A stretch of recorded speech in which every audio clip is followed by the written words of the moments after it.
ард түзөө үзүүлж байна.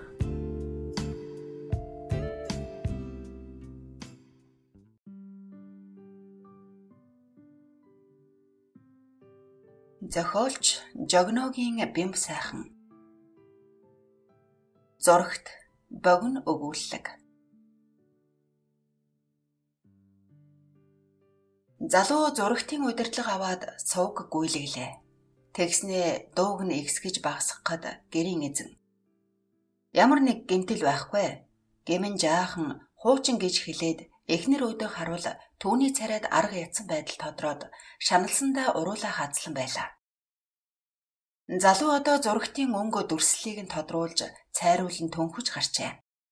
Гэрийн эзэн өчигдөр оройноос хойш хилэн дээрээ юм тавиагүй хоёр хүүхэд рүүгээ өрөвдөнгөө харж санаа алдснаа өөрийн мэдлгүй адгаж зөндөө шалгалаа авах юм уу яах юм гэж уцаарлангуй дуугарав. Залуугийн эхнэр бололтой бүсгүй түүн рүү нүдээ дүрлийн хэмсэлзаад эхлээд сайн шалгах ёстой юм байгаа үсттэй гэж намжирцснаа зурагтын дэлгэц рүү тонгойж хараад хөөе эндээ хоёр ч газар зурагдчихсан байх шүү дээ гэж уулгаалдав. Гэрийн эзэн үл мэдэг зураасыг гарынхаа алгаар илснэ.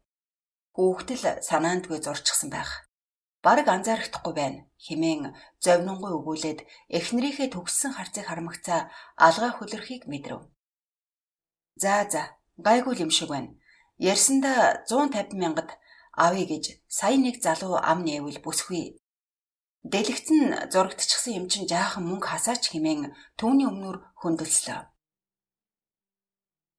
Залуу эхнэр өөдөө янз муутай мушилдснаа өрөөний болонд томоотой суух хөвгүүдийг хармагцаа зог тосжээ. 5 орчим настай болов гэмээр амаа ангаасан чихтэй таг хөшчгсөн хөвгүний бүлтийтэл ширтэх харцанд болж буй явдлыг эс ойлгосон гайхшрал тодорчээ. Харин түүний ах 10 гаруй насны хүүгийн нүдэнд хорсол буцлахыг үзээд тэрээр ганц нандин хогшлыг нь авч явах гэж байгаад ямар их дургуйлгэж бууг нь ядах юмгүй ойлгожээ.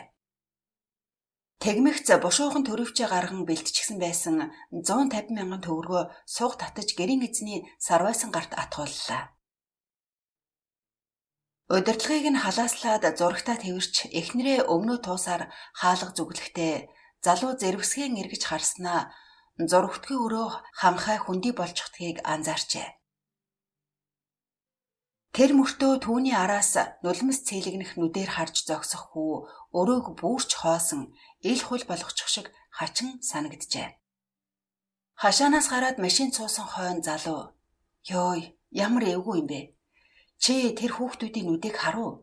гэж эхнэрээсээ асуувал "За тэр яадгийн 8 хийж байж хурдхан харъя" гэж уцаарлав. Тэрхэн мөчөд залуугийн санаанд эх орны дайны тухай нэг кино зурсхийжээ. Өсөглөн охиныхоо амийг аврахын төлөө еврей бүсгүй алтан аймгийн ганц талхаар Польш 8-ачинд арилжих зурвасгаан үйл явдал түүний нүдний өмнөр жирэлцгэд ямар ч цаг үед худалдан авахч олдох юм да гэж бовтнолаа.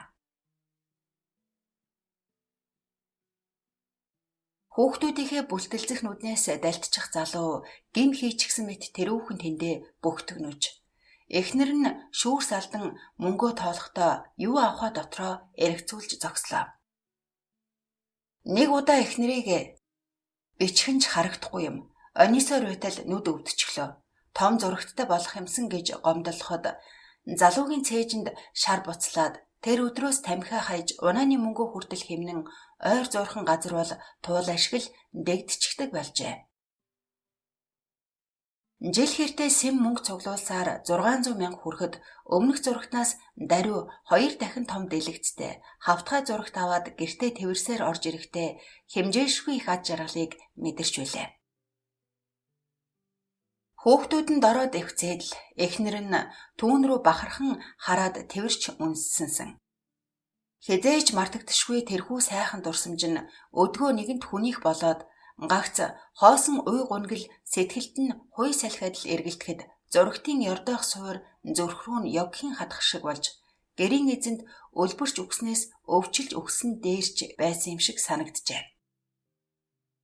Энэ мөнгөөр 2-7 хоног дөнгөчих юм шиг байна гэж гэрийн эзэгтэйг гудамжны дэлгүүрийн хүйсний үнэтэйг тооцоор санаачрахад нөхөр нь тэгж байтал хүүхдийн мөнгөтэй залгачих үсттэй гэж амхандаа түүнийг тайвшруулах гэв. Хөл хорой мөд тавигдахгүй бол яана гэж эхнэрээ гашуунаар дуугарахад гэрийн эзэн өрөөгөө тойруулж харснаа ханан дөлгөөтэй хевсэн дээр харц тогтжээ. Жилийн өмнө бурхан болсон их нь 10 жилийн тэртээ түүнийг өрх тусгаарлахад ингч аргалын бэлэгдэл янхаа цэцэг шаглаастай хевс бэлэглэж үлээ. Тэр өдрийн үдэш хашааны хаалх хүчтэй балбах туунаар гэрийн эзэн хүрмээ эгэлдэрглээд хорооноос л яваач гэж бутансаар гарлаа. Хаалгаа тайлбал өдөр ирсэн залуу зурагтыг нь тэрвэрчгсэн зогсож байх нь гудамжны гэрэлд тод үзэгдэв. Болохооч байлаа да гэж мууг ёрлон сэтгэлд үгссэн гэрийн эзэн яав хөө гэхэд хоолойн чичрэв. Нөгөөхөр үгийн солиогүй түүний ингэрт зурагтыг нь тэрвүүлчихэд мөрлүүн зөөлөн алгацснаа нүд ирмэд явж одов. Тэр цаана хашааны үзүүрт байх машиндаа суун хөдөлсөний хойно сая гэрийн эзэн сэхээ орж зурагтаа тэрвэрсээр гэр өдөм алхлаа. Зурагт нь гэнэт асгаа байхаар нь буцааж өгөөд мөнгө авчихлаа л гэе хэмээн амандаа өгүүлснээ залуу өглөөхөн түүн рүү хорсон нүдээр харж зогссон хүүг одоо яаж баярлаж байгаа бол гэж төсөөлөн мушгилаа. Сэтгэл нь нэг л хөнгөн дуу аялмаар санагдав. 2021 оны 1-р сар.